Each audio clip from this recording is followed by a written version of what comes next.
গীবতের শাস্তি কি?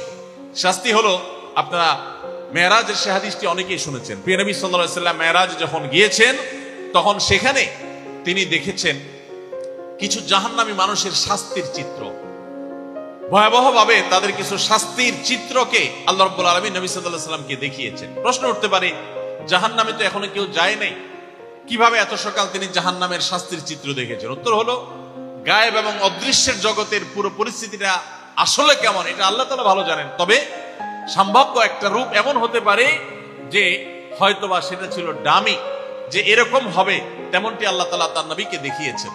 তো তিনি এরকম শাস্তিগুলোর ভিতরে একটা দেখেছেন যে কিছু লোক, তাদের কিছু নখ আছে, এই নখগুলো সাধারণ নখের মতো না, এগুলো সবগুলো হলো পিতলের, অত্যন্ত শক্ত।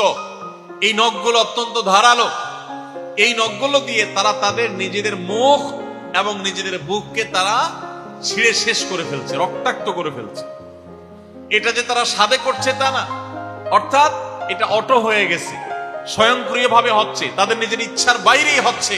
নিজের শরীরকে নিজে, ছোট ছোট বাচ্চা যেরকম নিজে না বুঝে খামচি দিয়ে নিজের চেহারাকে লাল করে ফেলে, রক্তে রক্তিম করে ফেলে, ঠিক এমনি ভাবে জাহান্নামীদের মধ্যে কিছু জাহান্নামী তারা তাদের নিজেদের ধারালো এবং তামার তৈরি নখ দিয়ে আল্লাহ তাআলা তাদেরকে শাস্তি দিবেন, যে অটোমেটিক তাদের নিজেদের মুখ, তাদের বুককে তারা ছিঁড়ে ফেলবে, রক্তাক্ত হবে, জ্বলতে থাকবে, ব্যথায় কাতরাতে থাকবে, আবার করতে থাকবে, এটা তাদের হাতে থাকবে না।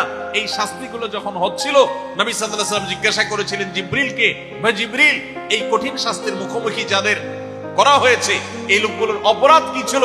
তখন জিবরিল নবী সাল্লাল্লাহু আলাইহি ওয়াসাল্লামকে জানিয়েছেন, এদের অপরাধ ছিল তারা দুনিয়াতে মানুষের পেছনে গীবত করে বেড়াতো।